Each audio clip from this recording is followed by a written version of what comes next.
Hello friends, welcome to Bhumika kitchen. ನಾನು ನಿಮ್ಮ ಭೂಮಿಕಾ ಸುದರ್ಶನ್. ಎಲ್ಲರೂ ಹೇಗಿದ್ದೀರಾ? ಮೊದಲು ಕಳೆದ ವಿಡಿಯೋಗೆ ಕಮೆಂಟ್ಗೆ ರಿಪ್ಲೈ ಕೊಟ್ಬಿಡ್ತಾ ಇದ್ದೀನಿ ನಾನು. ಶಾರದಾ ಅನ್ನೋರು ಒಗ್ಗರಣೆಯಲ್ಲಿ ರವೆ ಹಾಕೊಂಡು ಹುರಿದ್ರೆ ನೀರು ಬಿಟ್ಕೊಳ್ಳಲ್ವಾ, ಈರುಳ್ಳಿಯಲ್ಲಿರೋಂಥ ನೀರಂಶ ಎಲ್ಲ ರವೆಗೆ ಬರಲ್ವಾ ಅಂತ ಕೇಳಿದ್ರು. ಇಲ್ಲ, ಆ ಈರುಳ್ಳಿಯಲ್ಲಿರೋ ಅಂಥ ಏನು ಒದ್ದೆ ಅಂಶದ್ದು ಟೇಸ್ಟು ಈ ರವೆಗೆ ಹಿಡಿದು ನಂತರ ನಾವು ಹುರಿದಾಗ ಒಂದು ಒಳ್ಳೆ ಫ್ಲೇವರ್ ಬರುತ್ತೆ. ಇನ್ನು ನೀವು ನಾರ್ಮಲ್ ಉಪ್ಪಿಟ್ಟಲ್ಲಿ ಹುರಿತೀವರಲ್ಲ ರವೆನ ಸೆಪ್ರೇಟಾಗಿ, ಅದಕ್ಕಿಂತ ಈ ಥರ ಹುರಿಯೋದು ತುಂಬಾ ಟೇಸ್ಟಿಯಾಗಿರುತ್ತೆ. ಈ ಥರ ಒಂದ್ಸಲ ಟ್ರೈ ಮಾಡಿ ನೋಡಿ. ಆನಂತರ ಎಲ್ಲರೂ ನೀವು ಕೇಳ್ತಾ ಇದ್ರಿ, ಮೊದಲು ನೀವು ಐಟಮ್ಸ್ನ ತೋರಿಸಿ ನಂತರ ನೀವು ಅಡುಗೆ ಶುರು ಮಾಡಿ ಅಂತ. ಸೊ ಅದಕ್ಕೋಸ್ಕರ ಇವತ್ತಿಂದ ಫಸ್ಟ್ ನಾನು ಐಟಮ್ಸ್ನ ತೋರಿಸಿ ನಂತರ ಅಡುಗೆ ಶುರು ಮಾಡ್ತಾ ಇದ್ದೀನಿ. ಮತ್ತು ನನ್ನ ಫ್ರೆಂಡು ಒಬ್ಬ ಸಬ್ಸ್ಕ್ರೈಬರ್ ಕೂಡ, ಅವಳು ನಿತ್ಯ ಅಂತ ಹೇಳಿ, ಅವಳು ಯಾವ ಟ್ಯೂಷನ್ಗೆ ಹೋಗ್ತಾ ಇದ್ದೆ ನೀನು ಅಂತ ಕೇಳಿದಾಳೆ. ಅವಳು ಮರ್ತೋಗ್ಬಿಟ್ಟಿದ್ದಾಳೆ ಅಂತ ಅನಿಸುತ್ತೆ. ನಾನು ಉಡುಪ ಮಾಸ್ಟರ್ ಅಂತ ಅನ್ನೋರು ಟ್ಯೂಷನ್ ತೊಗೊಳ್ತಾ ಇದ್ರು 10th ಅಲ್ಲಿ, ಅವ್ರ ಹತ್ರ ಹೋಗ್ತಾ ಇದ್ದೆ. ಇವತ್ತಿನ ವಿಡಿಯೋ ಏನು ಅಂತ ನೋಡೋಣ ಬನ್ನಿ. ಇವತ್ತು ಟೊಮೆಟೊ ಚಟ್ನಿ ಅಂತನಾದರೂ ಹೇಳ್ಬೋದು ಅಥವಾ ಕೆಂಪು ಚಟ್ನಿ ಅಂತನಾದರೂ ಹೇಳ್ಬೋದು.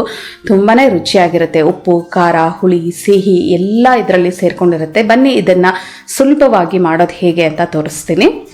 1 ಟೊಮೆಟೊ, 1 ಈರುಳ್ಳಿ, ಕರಿಬೇವಿನ ಸೊಪ್ಪು ಸ್ವಲ್ಪ, ಶುಂಠಿ ಅರ್ಧ ಇಂಚು, ಬೆಳ್ಳುಳ್ಳಿ 5ರಿಂದ 6 ಎಸ್ಳು, ಬ್ಯಾಡಗಿ ಮೆಣಸಿನ್ಕಾಯಿ 4, ಗುಂಟೂರು ಮೆಣಸಿನ್ಕಾಯಿ 3, ಹಸಿ ತೆಂಗಿನ ತುರಿ 3 ಟೇಬಲ್ ಸ್ಪೂನ್, 1 ಟೀ ಸ್ಪೂನ್ ಗಟ್ಟಿ ಹುಣಸೆಹಣ್ಣಿನ ಪೇಸ್ಟು, ರುಚಿಗೆ ತಕ್ಕಷ್ಟು ಉಪ್ಪು, ಅರ್ಧ ಟೀ ಸ್ಪೂನ್ ಸಕ್ಕರೆ, ಹುರಿಗಡಲೆ 3 ಟೇಬಲ್ ಸ್ಪೂನ್.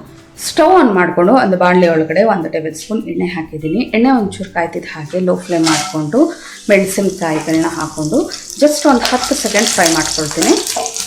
ಮೆಣಸಿನ್ಕಾಯಿ ಒಂಚೂರು ಫ್ರೈ ಆಗ್ತಿದ್ದ ಹಾಗೆ ಈರುಳ್ಳಿ ಜೊತೆಯಲ್ಲೇ ಕರಿಬೇವಿನ ಸೊಪ್ಪು, ಈರುಳ್ಳಿ ಸ್ವಲ್ಪ ಅದರ ಹಸಿ ಘಮ ಹೋಗಿ ಅಲ್ಲಿವರೆಗೂ ಫ್ರೈ ಮಾಡೋಣ.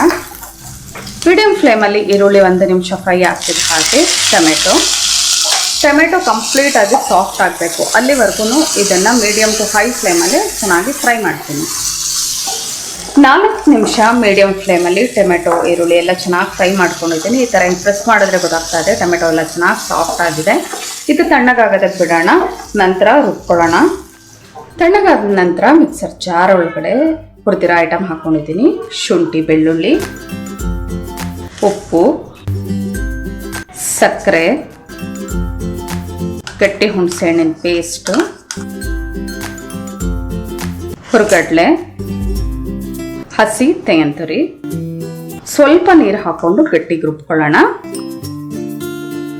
ಒಂದು 3-4 ಟೇಬಲ್ ಸ್ಪೂನ್ ನೀರು ಹಾಕೊಂಡು ಗಟ್ಟಿಗೆ ರುಬ್ಕೊಂಡಿದ್ದೀನಿ. ಇದು ಗಟ್ಟಿಗೆ ರುಬ್ಕೊಂಡ್ರೇ ಚೆನ್ನಾಗಿರೋದು ಈ ಕೆಂಪು ಚಟ್ನಿ. ಇವಾಗ ಇದನ್ನು ಬೌಲ್ಗೆ ಹಾಕೊಂಡು ಸರ್ವ್ ಮಾಡ್ಕೊಳ್ತೀನಿ. ಸರ್ವ್ ಮಾಡೋದಕ್ಕೆ ಕೆಂಪು ಚಟ್ನಿ ರೆಡಿ ಇದೆ.